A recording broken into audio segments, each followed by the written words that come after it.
Welcome to Home Cooking with Holly. Today I'm going to show you how to make Caprese Flatbread. This is a dish that my granddaughters like to call tomato pizza, and my husband could eat the entire pan all by himself if I let him. So come with me while I show you how to make this dish, which is quick and simple and quite filling. We want to rinse our tomatoes. I do recommend aroma for this because they have a lower moisture content than a lot of other tomatoes, and you don't want your salsa to be watery. So I'm just going to cut off a little bit on the top, cut off the bottom, and then I'm going to make slices.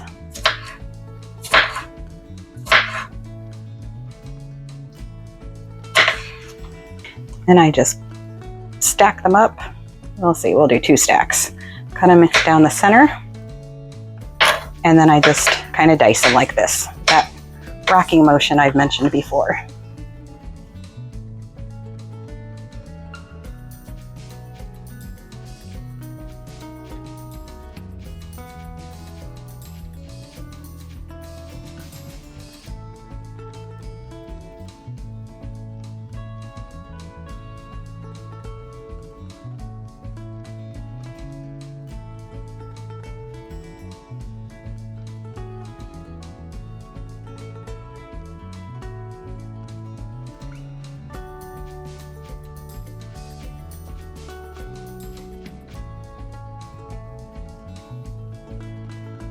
I'm just going to continue to chop these up. When my cutting board gets full, I'm going to scrape them into a large bowl that I'll be using to mix up the rest of our savory salsa. This is not a spicy or sweet salsa, it's just a savory salsa. You could kick it up a notch if you really wanted to with some red pepper flakes, but we love it just like this. It's just a savory, delicious flatbread. Now that I've cleared that off, I'm going to cut up the rest of my tomatoes.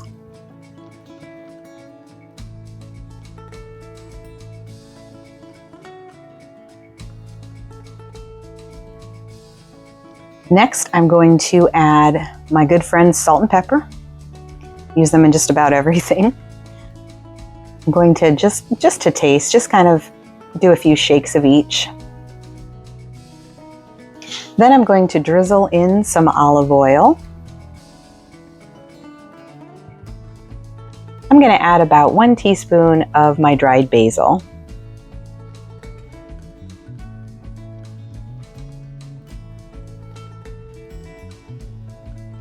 The next thing is some minced garlic.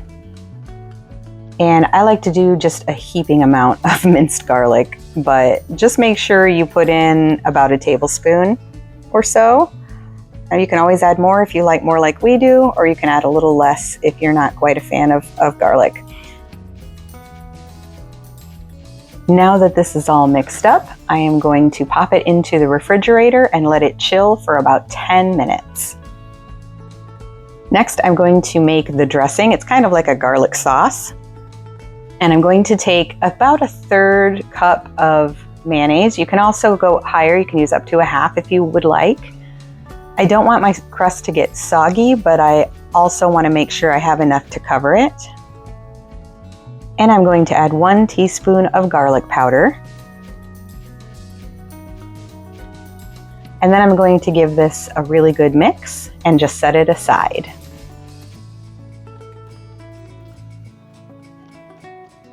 And this is our delicious dressing. Now I'm going to prepare the pizza crust. Now I'm just using a single pizza crust, and it's a thin crust. You can use a store-bought crust, you can make a single pizza crust, whichever one you choose to do. Go ahead and spread it out into your pan. I do recommend using a pizza pan that has holes in the bottom of it. It does help that crust to crisp up even better. And don't worry if you get some little holes or tears when you're spreading your pizza crust out. Now this is a dough docker. If you don't have a dough docker, just grab a fork, it's all you need, and you want to prick that crust with the fork or slide the dough docker up and down. We want to perforate the entire crust. This prevents it from puffing up and rising. And it wouldn't be a flatbread if it's puffy. Now I've preheated the oven to 350 degrees. And I'm adding drizzles of olive oil all over the crust, and I'm just going to brush that with my silicone basting brush.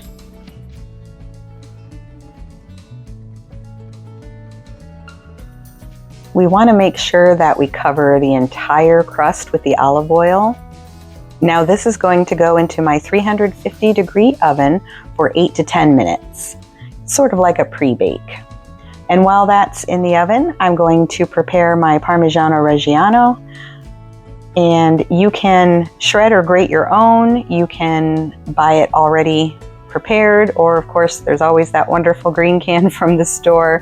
If you like that, feel free to use it.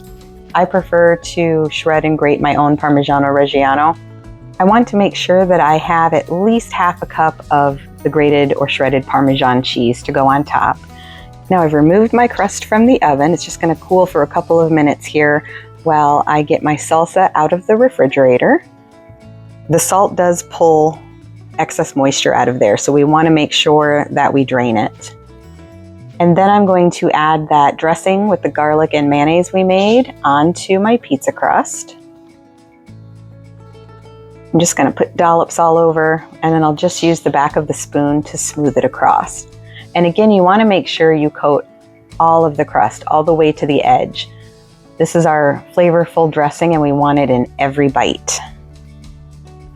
After I've finished with the dressing, I'm going to add my shredded mozzarella cheese. Now, I like to shred mine up ahead of time, and I store it in the freezer and the refrigerator, depending on how soon I'm going to use it.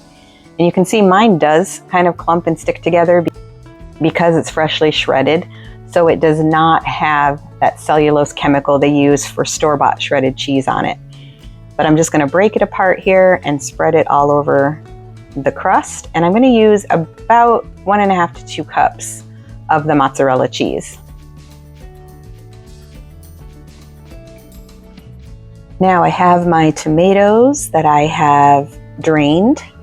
I do like to put the strainer inside the bowl that I had them in, just in case any more drips out while I'm waiting. Just makes it handy. And then I'm just going to spoon those with a slotted spoon onto my crust. And I just want to spread the tomato salsa all over. I'm going to pour the rest of them on there, and you can see there was some more liquid in that bowl, so it does keep draining, which is nice. That salt really pulls the moisture out, and that helps us to not get a soggy crust.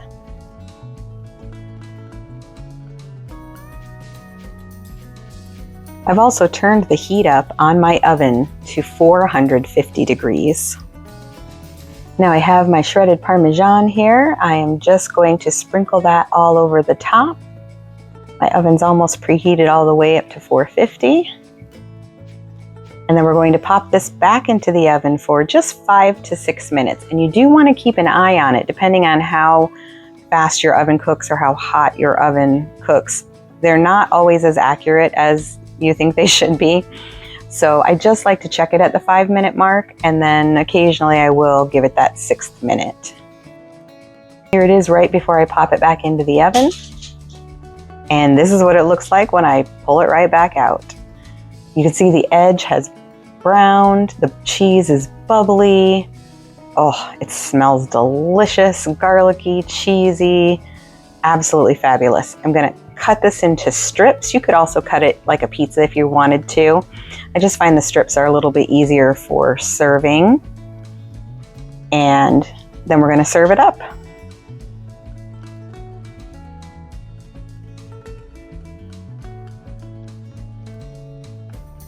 Here's a slice. The crust is so crispy and it's cheesy and ooey and gooey, just what we want.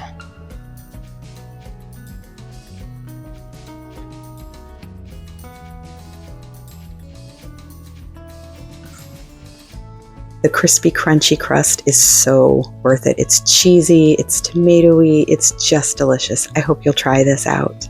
Let me know in the comments below what you thought of it, and please like and subscribe for more recipes and cooking tips.